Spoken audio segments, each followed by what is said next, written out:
All right, we're live. We're still waiting on Dylan here. Give me a second. I'm just messaging him. There, we are live. I don't know what happened. I was just chatting with him on the phone a few seconds ago. Like no issues, and then he just going AWOL on me. How's everyone doing, man? We got Beresford Productions in place. Just watched a fantastic game of football tonight. I'm guessing you're talking about soccer. That's just a guess. We got SR375, 7 a.m. waking up in the morning. How's it going, buddy? I like a UK. Greetings from the UK. How's it going? SR375 has not had his bowl of cereal yet. Probably not. He wants to eat it on stream, if anything. Question: can you wash a microphone dead cat cover, or do you just get a new one? That's actually a good question. I've never actually. So I've washed a few things. So I've got. Sorry for that.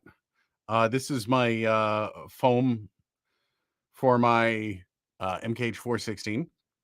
I have washed this once. Just we've got a lot of pets around here and stuff like that. So it's actually nice to just kind of give it a rinse in a bowl with a little bit of light soap. As for a dead cat, though, because I don't do a lot here, let me squeeze this. You know what? Screw it. I'll put it on later. I haven't done as much outdoor work, so a lot of it, like the dead cat I have up there, is actually still quite clean. I don't know. I would imagine because it's probably perfectly fine, just as long as it's not super hot. I would imagine some of it would melt. I don't exactly know what dead cats are made out of, but I'm guessing it's a meltable material. Although I guess I could look into that. I do have some results. A lot of people here. I'm not sure if you checked out. I have a poll up on the YouTube channel,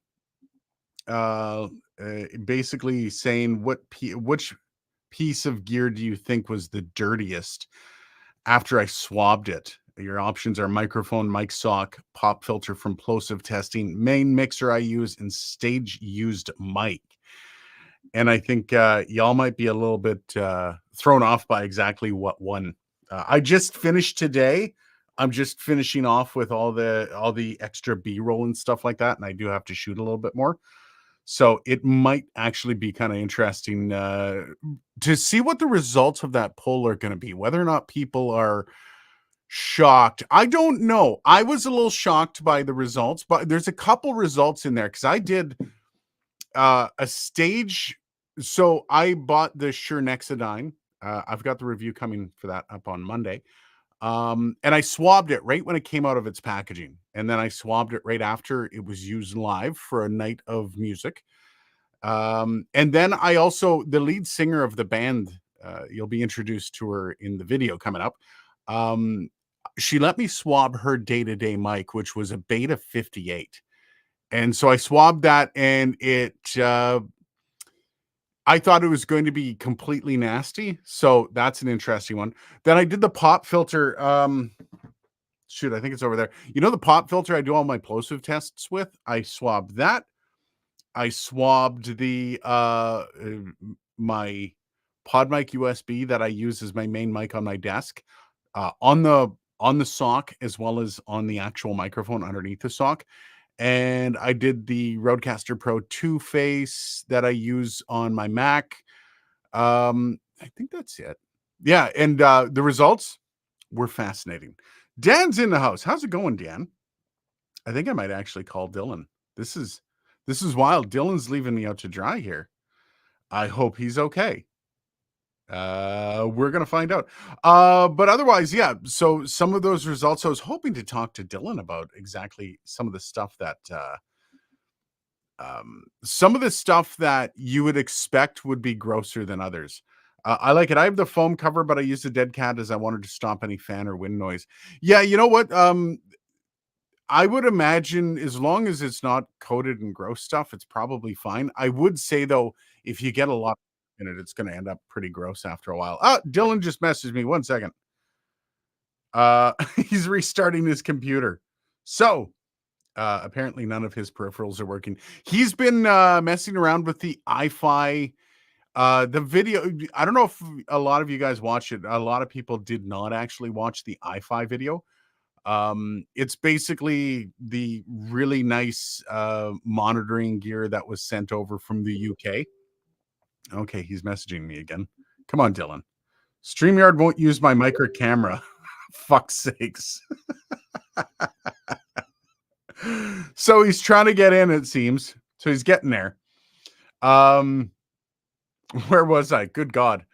Yeah, so he's testing out the iFi, the headphone amplifier as well as the DAC. And he's getting some wild results. And I think we're going to be following this up with um, a video on some of those results. We actually have an SACD player, so one of the really nice the DVD audio CD players, on its way over from my father-in-law, and we're going to be listening to Rumors by Fleetwood Mac. And now Windows wants to do updates. All right. So Dylan is on his way, and he's probably going to be a little salty when he gets here. Yeah, you know what? SR375 is funny because when I got the gear, being a North American person, much like you are, I had never heard of iFi. I had never heard of the company. They reached out to me just to see if I wanted to try it out. I did some research. And I actually had to ask him, I had to reach out to him and say, what's the pronunciation? Is it iffy? Because it looks like iffy. But then, yeah, iFi. Oh, God, Windows. Yeah, no kidding, right? We're all on Mac here. Oh, all right, Dylan. Dylan's still. Hold down the fart, I guess. I think he meant fort. All right, I'll hold down the fart.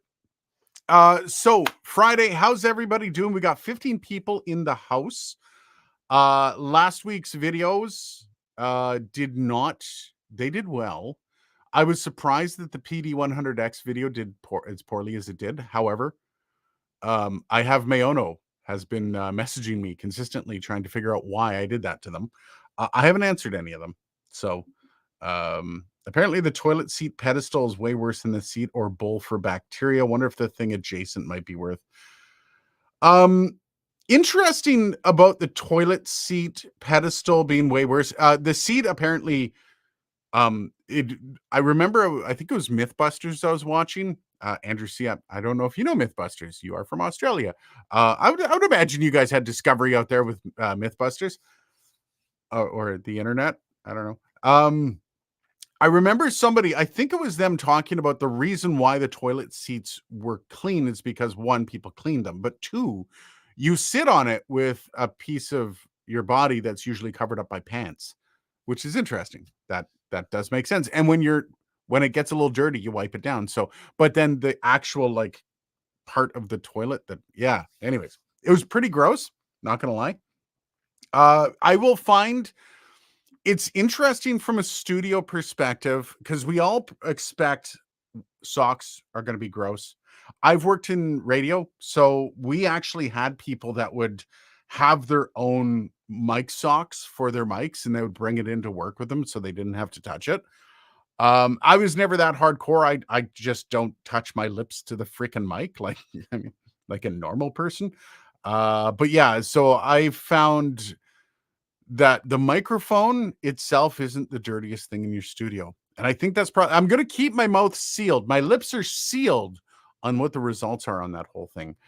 But yeah, the microphone, not the grossest thing on your computer. Anyways, as I was saying before, Andrew sidelined me with something about a toilet. Mono has been reaching out to me, I think, to kind of like justify or try to figure out why I put out the review that I did. Kind of curious to see. I haven't even read any of the. I think I'm done with those mics. I mentioned that in the video, but I think that's going to be the last thing that the last kind of super cheap version of a microphone that I do. I was really disillusioned by the whole experience. I'd never worked with one of the companies to do the reviews, and the problem I have is like I can go out and buy, but then I'm like, man, talk about e-waste money, right? You're spending money on these microphones and they literally sit on my shelf and they're just going to be e-waste one day. But then if you work with the company and you get kind of stuff like that happening, it really does bother me. Nope, no dice. StreamYard refuses to use anything. Restart did fuck all. Here, try the laptop. When you're working with the companies after doing stuff like that, it's really like it's as soon as I started getting those vibes back about like, here's a link, and I'm like, I haven't even reviewed the bloody product. That this isn't about sales for me. This is about reviewing a product. As soon as that happened, I thought about just like ditching the stuff, but then it's like, well, let's bringing a bit of a awareness to that became super important to me because I see so many reviews out there. And I have my list of reviewers that I trust implicitly, that I know that they're going to be giving me kind of their fairest approach and their fairest take on a product. But I do know, man, like the idea you can make a lot of money off of links. And you know, it's if you sell 100 of them and you're making $1 off each one, you're making $100. And I know people that might actually be willing to like, you know what? It's not that bad. You should buy it. So yeah, that stuff kind of bugged me. And that's why the videos ended up being made. Laptop has no camera. You can connect the one from your desk.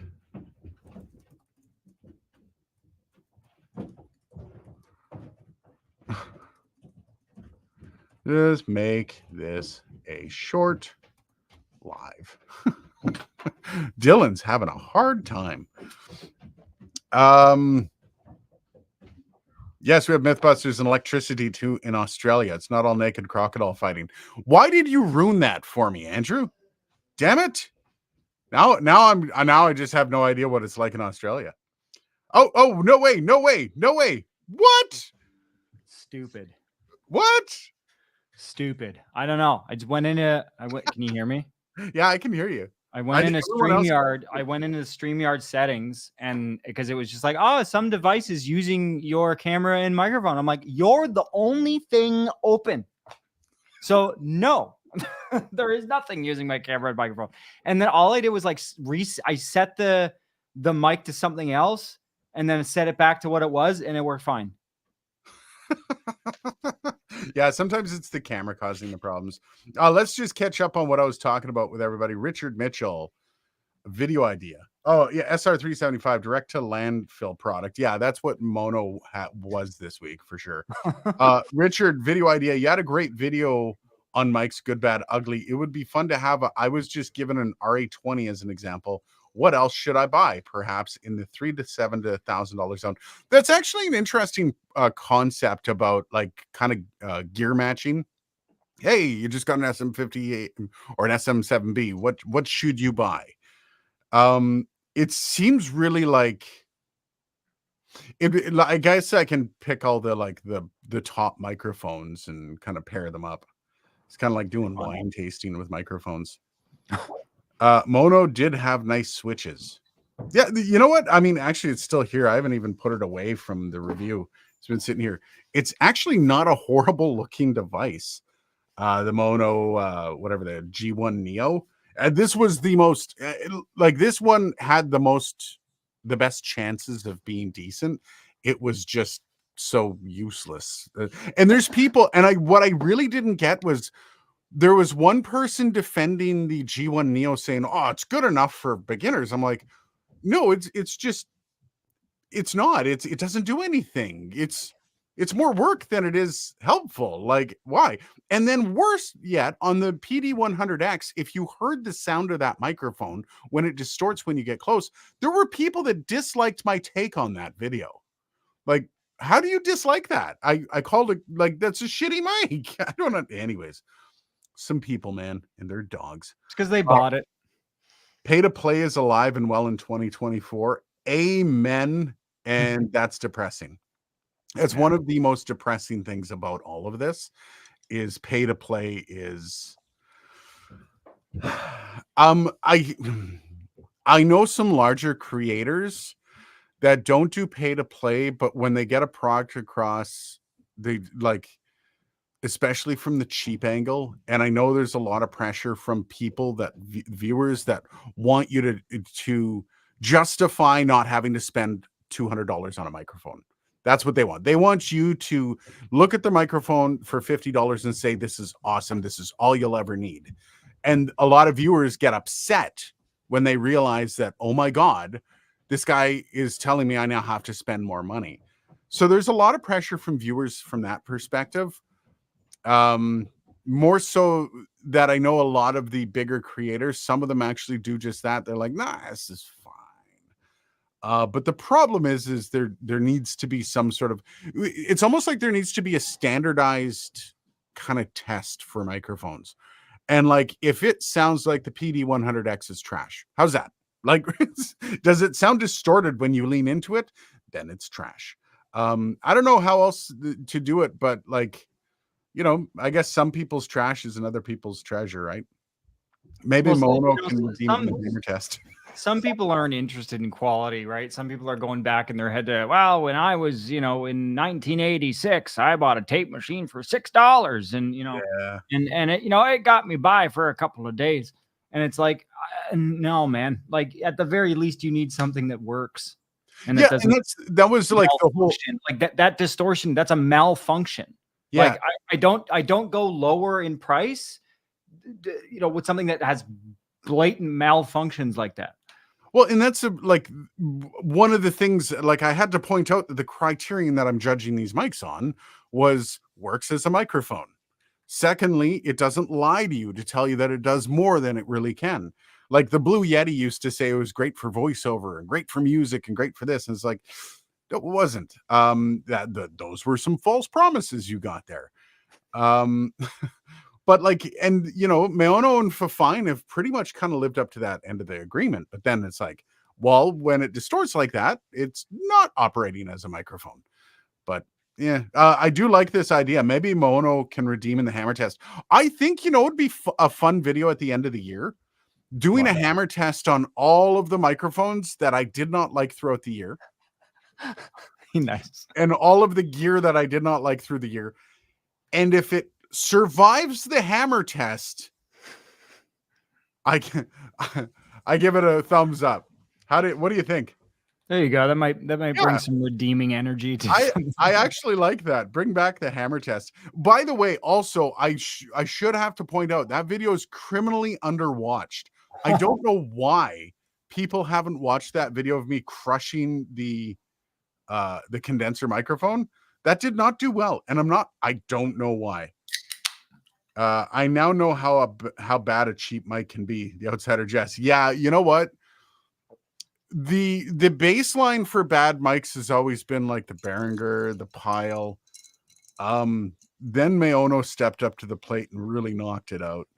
Sometimes it pays to spend more. Most often, if you are a professional and you're doing something, or you hope to be a professional in a field, whether it be YouTube, voiceover, whatever, yes, it will pay to buy a nicer mic.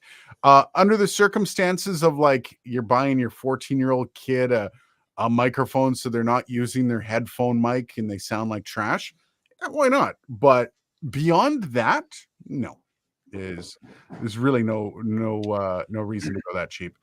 If you have pride in the things you are creating, do not buy that microphone. Right. I've always found to avoid the entry levels, you'll always regret it and end up replacing it. Might as well save that money and invest in something not entry level. I have always lived by that, man. I will not buy the plastic one. I will buy the metal one and wait another 2 months to afford it. 100%. I don't know why more people don't see it this way. And I know there's a lot of like this instant, like give it to me now kind of a vibe with a lot of people where it's just, no, I want it now. Give it to me now. Instead of like, well, why don't you just spend another month and get the SM58 or spend another month and get something a little bit better than that? Well, I don't want to strategize this purchase a little bit. Yeah, like to think about it. Like every time I've done a major purchase, Dylan, you've got my old Canon. That camera, that's the camera that I started this channel with. That, and I think I bought a 24mm pancake lens that I actually still have here. This is the first lens that I started this channel with. It's the Canon 24 f2.8. and it's a cheap little shitty 24 millimeter wide angle. And this is what I put on the camera. It's not a great lens by no means. Dylan's got the much nicer glass that I bought later on. This purchase for these two things cost me, I think, $1,200 for it all together. And it took me a month and a half to come to terms and to actually to like work my way through this. What do I do? Should I buy this? What should I buy? Because it's a purchase. It was something like I knew I was starting a YouTube channel, but I didn't want to just walk out and like, oh, I'll take that, or buy something that was cheap or something that was going to end up being garbage in the end. And frankly, that camera and the new lens that ended up costing me an extra $1,100, it's on that camera right now, the Sigma 18-35, were one of the best purchases I could have ever made. And it's because I took my time and I don't know why more people don't do it. Richard, will it blend to mic edition? Oh, do I buy a blender just for will it blend? Because it will kill the blender. That's not a bad idea. I like UK. Did I need to get an NTG3 for my webcam setup? No, but I intended and expect it to outlast my need to use it. And you know what? You know what the great thing about stuff like that is? If you ever need a shotgun mic for anything else, you've got it. Also, your audio will be literally the best it can be. If you have a decent interface with that NTG3, you will never need to upgrade that ever. Like maybe for, now I want to get an MKH 460, but that's not an upgrade. That's a lateral move. That's just spending more money on another mic. Learn how to EQ your stuff and you'll never need another microphone. Keyboard is usually pretty poor in swab office check. That is an interesting perspective to have, Andrew. That is very interesting. I figured because I did swab my keyboard too. Whee! Thanks for hosting. Hey, DJ. How's it going, buddy? Dylan, after swabbing and testing, have you thrown out or disinfect itself? So Dylan wasn't part of the swabbing.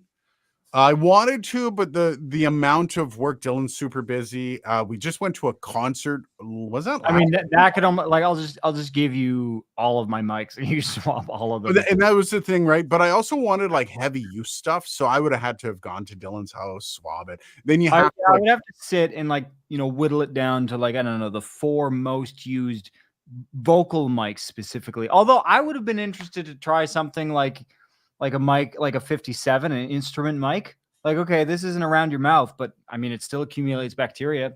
There's bacteria everywhere all the time. I will say one thing. Remember, she let me swab her Beta 58. Yep, it wasn't that bad. And I'm at surprisingly like those kinds of mics, those drivers. Like when I go around, like my 58s, I always give them a wipe down with an alcohol cloth. She gave me the impression she doesn't. She's like, well, I mean, that's good, I guess. Yeah, no, and I'm wondering saliva based, I'm starting to think isn't that big of a deal. Anyways, I don't want to give any of it away. Carlos has a good question. Is the AKG C214 worth it in 2024? No. That you don't like the 214? Get the 414. Yeah, I mean for more than double the price. Is it? I thought it was like $1,200. That's the C4 214 is 500 Canadian. Okay, well, I mean, it's the same capsule. You could also buy an NT2A for that price. That's true. I mean, it's so in the concept of 2024, it's a fantastic microphone. There are a lot of options you have on the market that give you a lot more. So for example, if you need the polar patterns, if you need the pads, if you need anything, Dylan's right. The Rode NT2A, probably your best microphone purchase. But again, it's not a bad mic. It's just that in 2024, there's competitors that are as good or better. Yep. Than that. For the kid, used SM58. Yes, raise them right. Share out the live. Hey man, thumbs up and share. I appreciate that. Andrew, when you do your year-end microphone smash, you could talk to Rode about getting a Rode Procaster to smash. It'll be funny to see a microphone fight you back. I've considered, because there's the Broadcaster, the Procaster. There's a few microphones that I haven't used the Broadcaster. I have used the Procaster years ago. There's the USB one, and I always mix them all up because all the names are super close to each other. Yeah. But yeah, I think that would be actually kind of fun. Although I don't know if Rode's going to give me one to destroy. Yeah, That yeah, that could be a problem. maybe I just don't tell them. I'm like, yeah, I got this project I need a Procaster for, guys. Our relationship's tight, right? Yeah, totally. What about those of us that have buyer's remorse from the SM7B? Oof. That's actually more common than you think, Sneed. Oh, that's a picture of Sneed. I don't think I've ever seen the picture of Sneed Mobile Tech. How's it going, brother? So Dylan, what would you say to somebody that bought the SM7B and has remorse around it? Because there's multiple reasons why, and actually we're planning some crossover content about the impact of the SM7B and whether or not it's a shitty mic to begin with. So I'm going to give you the floor for this one.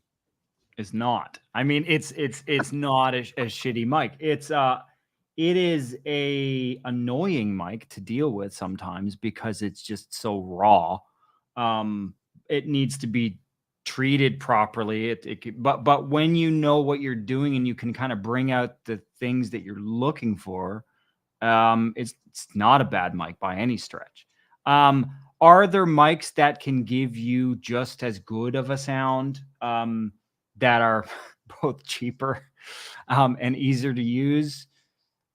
Actually, on the cheaper side, I don't know. For me, I don't know. $500 tends to be kind of the cutoff for maybe a condenser. Maybe. But there is a certain smoothness, right? Condensers, we choose them because they're accurate. We choose them because they're responsive. That's why we choose condenser microphones. When we want a lot of detail, because condensers are super reactive when a sound source hits them. The SM7B has a texture to it. That people will pay a good amount of money for.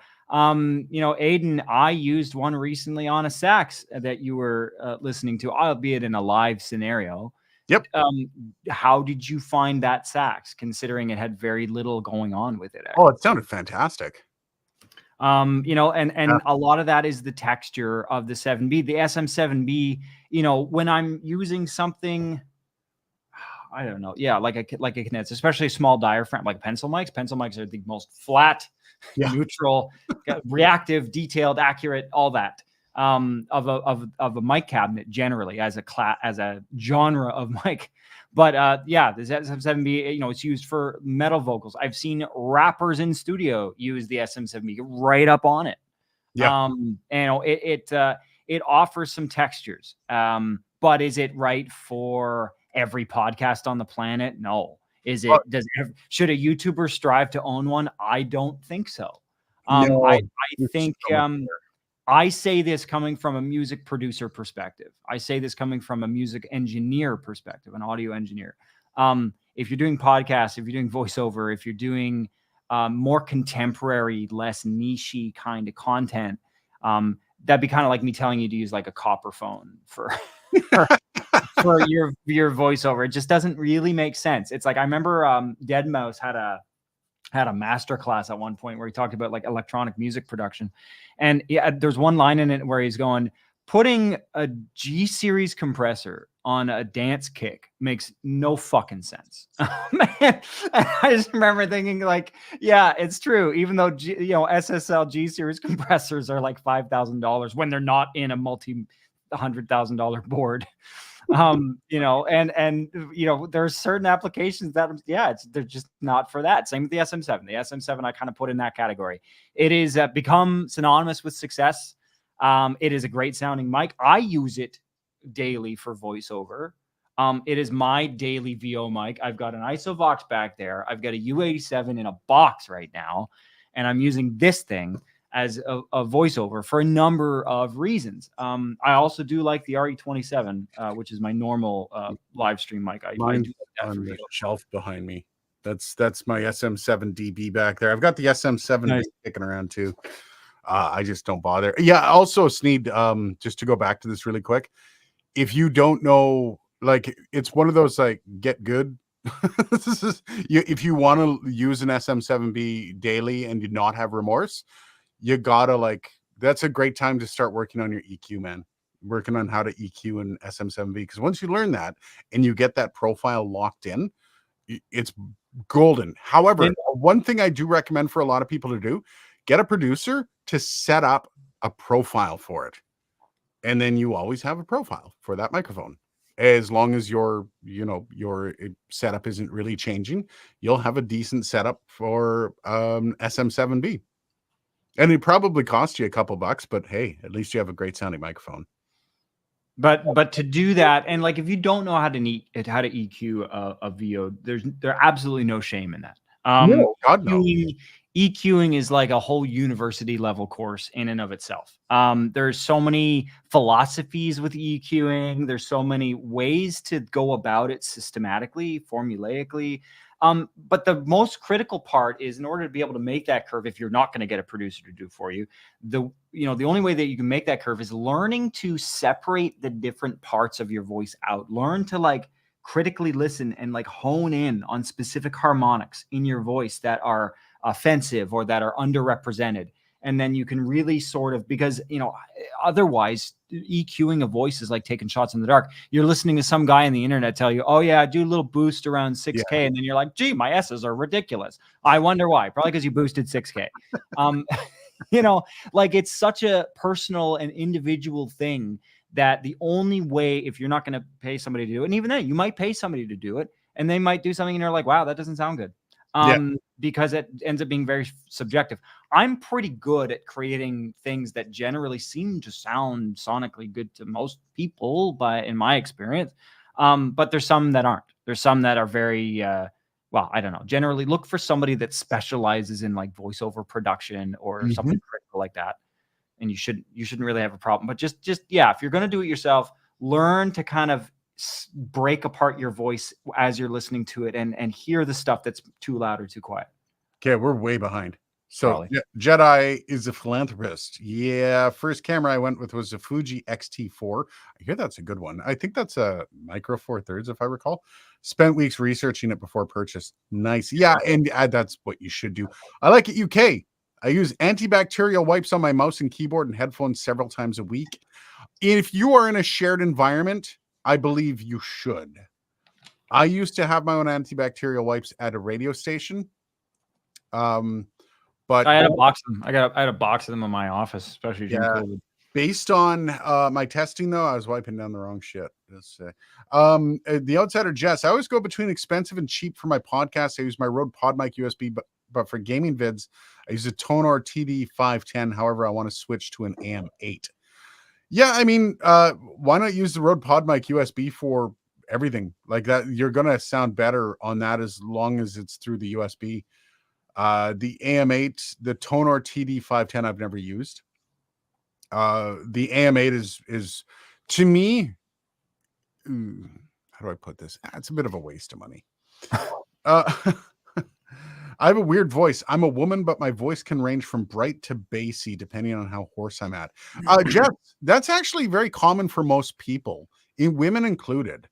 Morning to, well, the problem is as you're sleeping, all of the mucus and garbage as you're sleeping all sinks back into your vocal folds.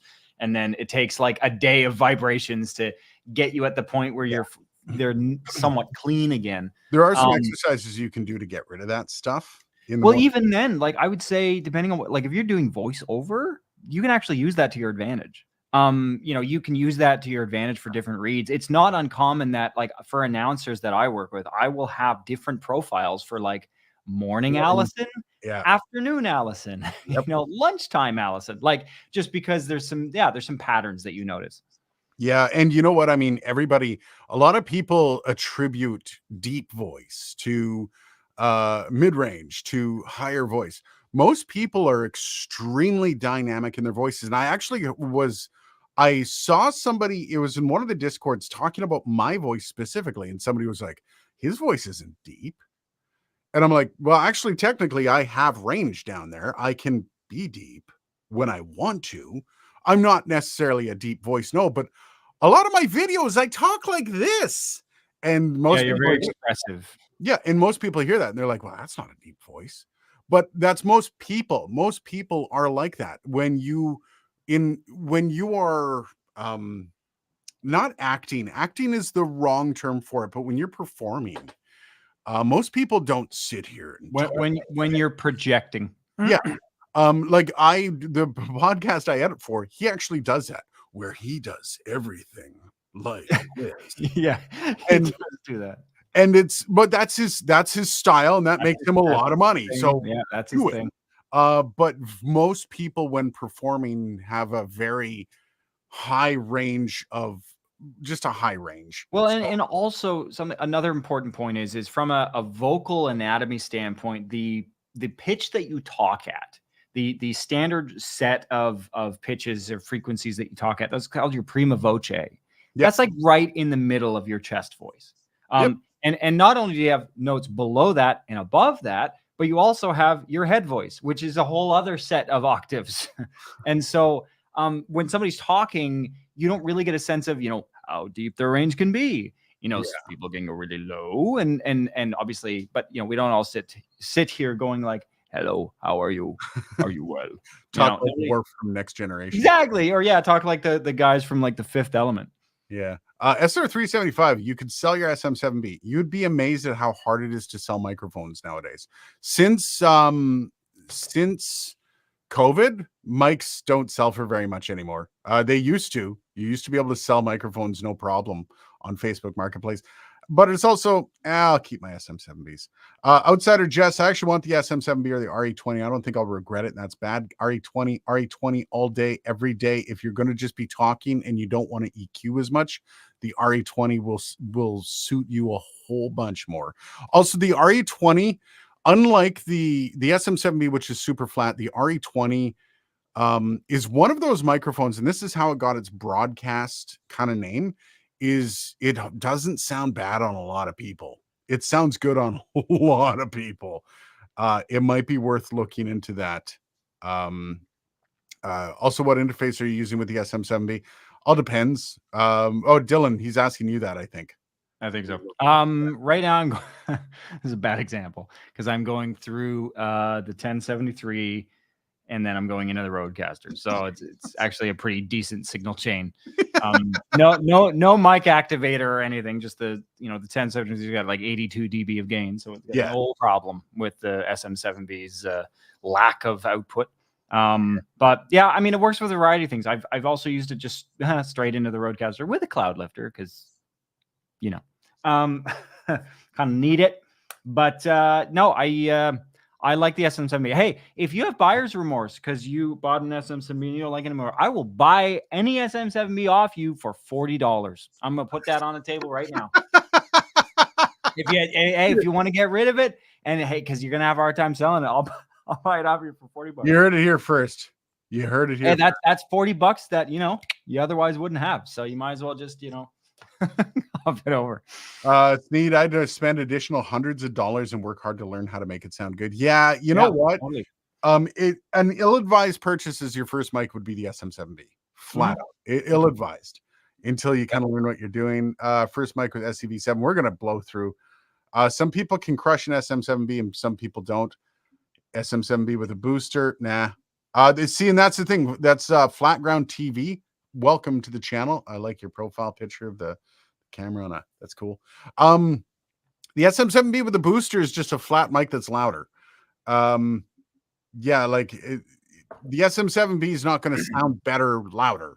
But I mean, if you're going into, I should specify. I had it plugged in the Rodecaster because I didn't want to just rely on the Rodecaster's gain. Although I'm sure the Rodecaster could drive it, no problem.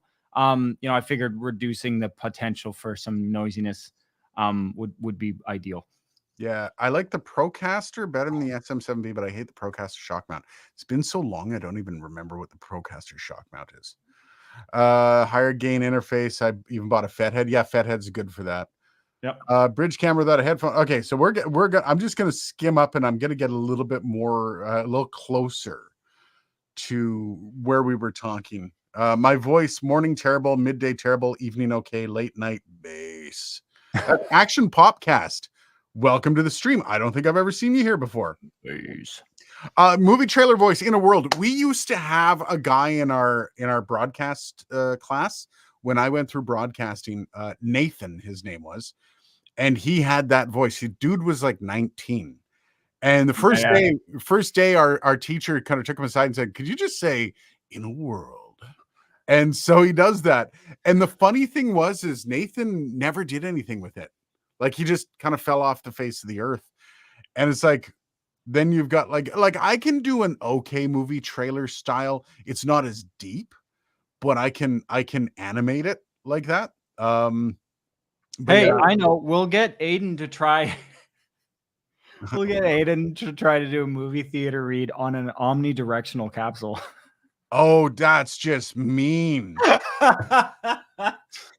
No proximity effect for you. Fuck. Because that's it. For those that don't know, like the whole secret to that movie trailer read is the proximity effect. It's really lean, and obviously having a good set of pipes. But a lot of it, like probably 40 to 50% of it, is just proximity effect. So on an Omni capsule, you're shit out of luck. My voice says change being sat down or standing. Yes, that's actually a big deal. And everything I do on this channel is sitting, which I'm trying to change a bit. Question mark. I have a sit-stand desk on the way, I think. Presenting to a larger group, I tend to stand up. Calls sat down. Record directly from my PS5 and the pod mic USB well can connect to it. Doesn't have a gain button. Fair enough. Wow, we just guys, you guys are awesome. This is awesome. You guys are like crushed in the comments today.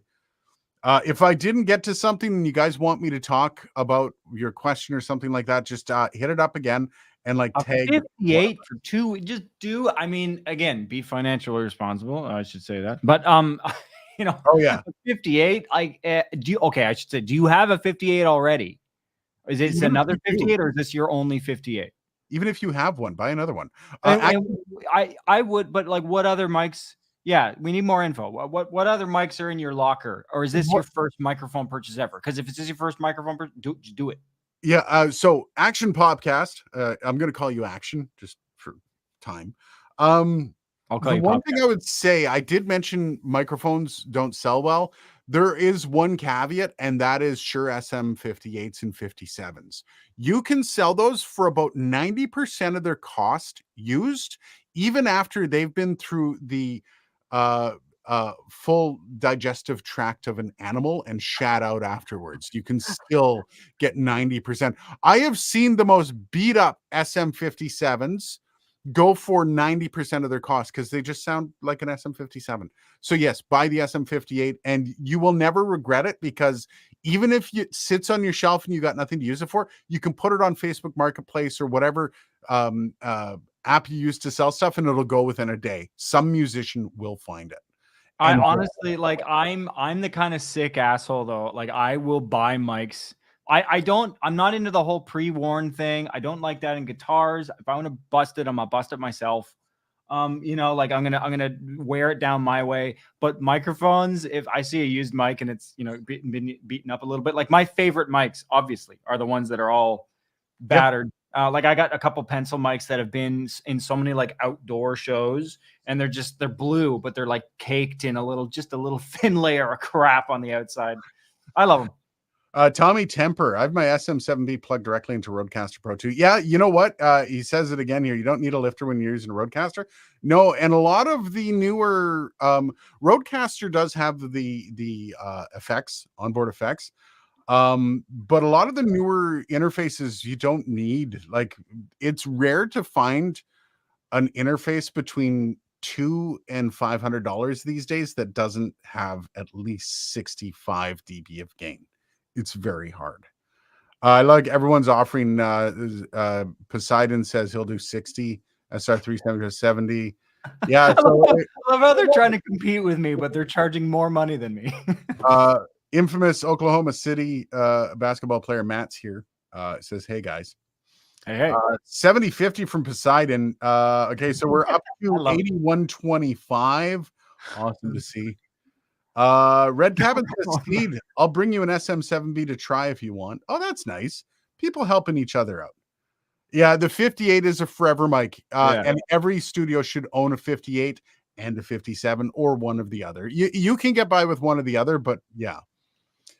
I dropped a how to do throat singing video for you in your Discord so you can have a go total Dune live one day. Funny you say that, Andrew. I worked at an Indigenous radio station for 4 years. God, Element FM here in Ottawa.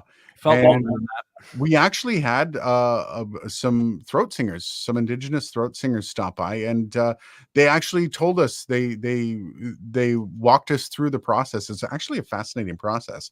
I would love to kind of go over some of the, like, usually when they're doing the throat singing, because they do like throat singing battles back and forth. I don't know about the rest of the world, but from the Indigenous circles here in Canada, it's a really cool experience because it's almost like a competition between two people. And it usually ends with them laughing and kind of breaking out laughing and stuff. But they just use an SM58 while they're doing it. I would imagine there's probably better ways to mic throat singing than that. Anyways, what happened to your RA27ND, Dylan? Show it. Basketball player Matt wants to see. It's right here. Right there. Don't worry. The bell end off it. It doesn't go anywhere. Doesn't go anywhere. Play school my first mic. I just now that the just based on how I have my rig wired up sort of temporarily, the Rodecaster, I've got the I got my Neves both going into in 1-2 of the Rodecaster, so the mic, I'm not using the preamps at all. No, I don't have a problem with the preamps. Obviously, we recorded a whole song that actually came out pretty good using the preamps built into it. But it's just, I mean, the Neve is better objectively. Okay, and that's obviously. Action Podcast. This is an interesting perspective. Action says, I don't have a 58. I have a Samsung Q2U and a Vocaster 1. Don't shoot me, but it works and I'm relatively new to all this. Dude or dudette, whoever you are, I haven't seen your videos. I don't shit on anybody for their choices in microphones. And I think a lot of people think that I'm sitting back here judging everybody because I said this isn't a very good mic. Personally, dude, if that's what it takes to get your product out, you can like use a tin can and a fucking piece of string for all I care, as long as you're getting your content out. If you come to me if you're doing your due diligence before you purchase a microphone, and you come to me and you see me saying, I wouldn't buy this one, it's kind of shitty. That's what the videos are for, not to say, hey, you dumbass, you bought this microphone, you're stupid. So yeah, don't worry about it. Like, there's nobody going to judge you or shoot you for it. That said, just want to circle back to the 58 in the the 58 is so much better than the Q2. You will shit your pants.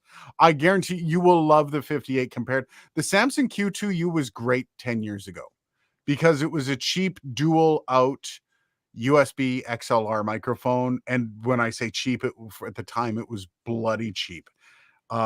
It doesn't age as well these days, and it does have this you'll love the SM58. That's all I'm saying. Better mic than the Yeti. Yeah, it probably is. Limited budget. Apparently I have to pay bills and feed the wife and kid. Yeah. So that's the thing. Like, if you can do so while also being financially responsible, if you got to save up for a bit, like, just keep using the Q2U. But I will say something, Action. Not a single person on your podcast, unless they can see you, are going to notice a different mic.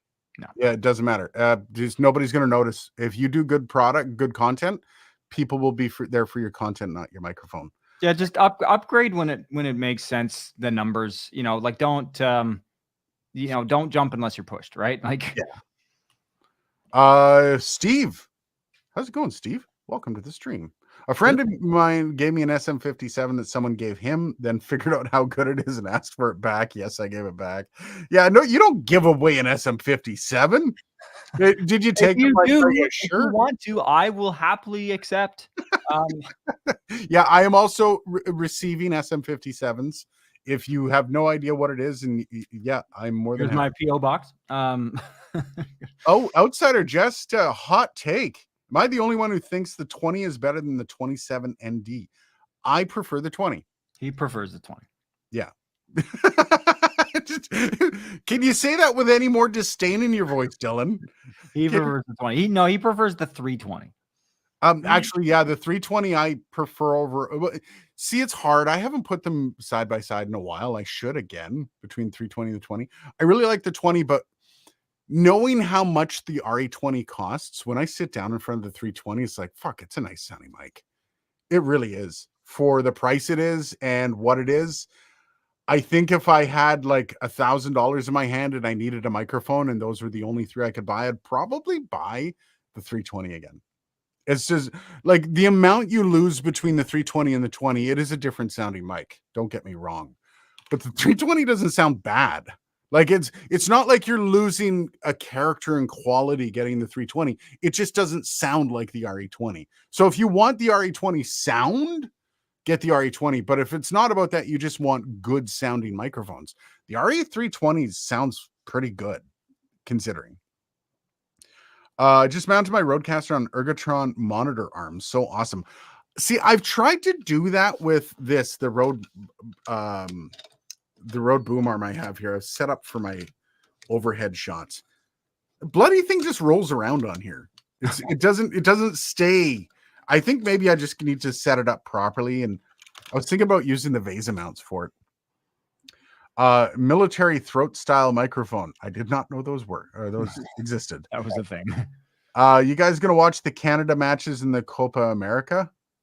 I have no idea what that is. Nope. What is Dylan's not very sportsy. I'm kind of sportsy, but I'm very hockey, baseball sportsy. So, am I the only person in the world who likes the Q9U? Hello from Stockholm. That's Jan Orvet. Did you almost say Scotland? Yeah, sorry. I'm like my eyes are kind of racing around looking at everything. Jan or Jan. Sorry if I'm mispronouncing your name. I really do apologize. I do not like the Q9U. So from this perspective of us, you are the only one between the three of us that likes it. However, again, I don't judge anyone for liking a microphone. The Q9U is also one of those ones that I found it muddy as all hell. It needs a good EQ on it. It's not a microphone I'd recommend as a first microphone because of how muddy it is. And unless you're a really sibilant voice, you probably aren't going to find a lot of great sound coming out of it. But then other people like it. So I can't, sorry, I clicked off you. I can't really judge anyone for any mic unless you're buying like the PD100X that I just reviewed, or oh shit, there's a couple of them that are just like, why would you ever buy that?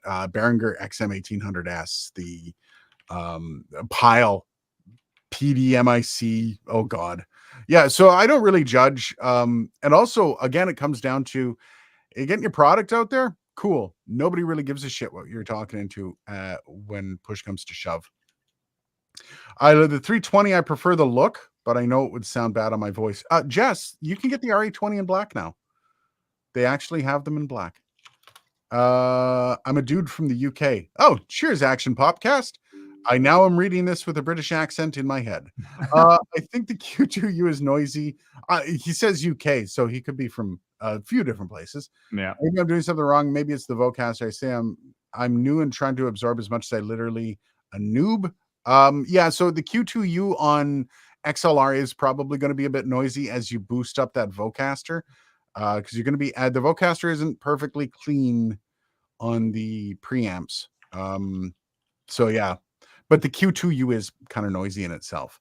Very sibilant. Yeah. Okay. So let's get down. We got Andrew C. I can see Dylan causing the back alleys of Ottawa in a trench coat lined with SM57s and 58s. And hey, kid, do you want a deal?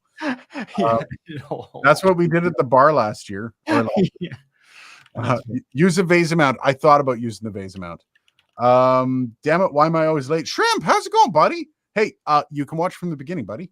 I promise. We're saying hi. Or wow, that was English. We're saying hi now. And feel free to skim back and watch it from the beginning. Promise we'll still be here. You guys should check out the T-Bone MB20. Tell me how long you could listen to it before you threw your headphones off. Oh God, now I have to own it. The MB20, T-Bone MB20. They're never sending me another microphone.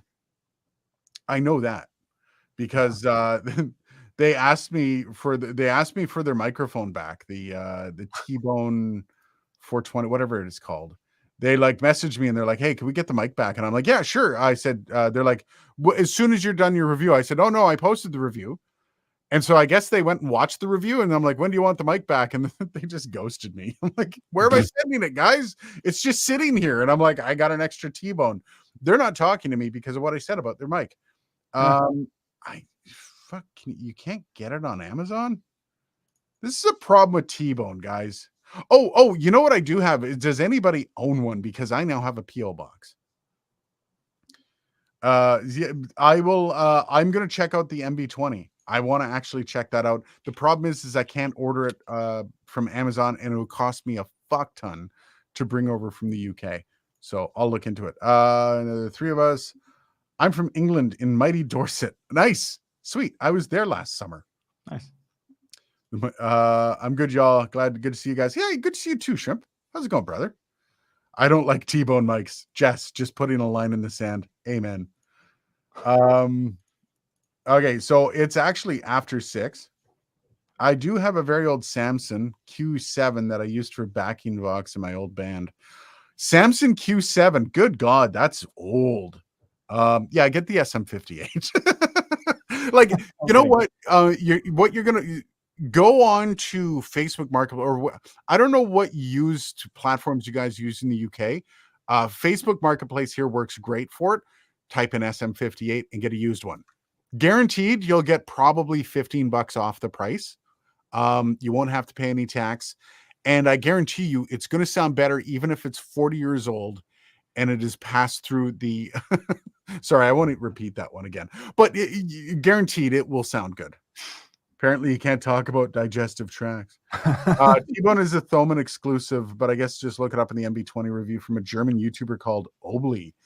It is in German, but the way it sounds is understandable in all languages. I will. I still want to get it. I just don't want to pay for it. And that's why when Thomann sent me the T-bone, I was like, yay. Anyways, Copa America is a soccer tournament. Probably not. I'm not. I want to get into soccer, but then I don't have time. I really want to. There's a lot of sports. I want to watch football, like American football. I don't have time for American football. Nope. Random, but I think you guys will appreciate this. I recently got a turntable. Cheers. That's awesome. Got some future funk vinyls. Nice. I collect vinyls for my favorite bands. Yep, I'm a bit of a turntable audiophile myself. Yeah, I don't have a very good turntable, but I have, like, I buy all the Metallica vinyl. I say that, but now I'm starting to get into DSD audiophile stuff, which yeah, now you're fucked. Now you're broke. Yeah, now I'm gonna be broke. Like, you can get some of those players for like $200-300 on. I don't need one. Fubar does it. I've got Fubar rigged up. You can buy DSD files through the web. There's sites that sell DSD music, so it's $40 an album, which isn't terrible. Yeah, it's less than most vinyls are nowadays. Okay, so we're gonna leave this with Jess. Jess, you're the final one. You're final. I'm one of the few people who always buy new. I don't like the idea of using a mic with other people's spit. Jess, yeah, that's fair. You don't have to lick the mic. But it's a psychological. I get it. Guys, thank you very much. What an active stream. I appreciate everybody that came out. I really appreciate everything, you guys coming out and chatting with us, especially with Dylan being late. Just a little bit of a guilt trip there for being late. I appreciate it. Jess, by the SR375, there are replacement parts for an SM58. You can buy the little thing brand new. Anyways, have a good day, guys. Cheers, and we'll see you next week.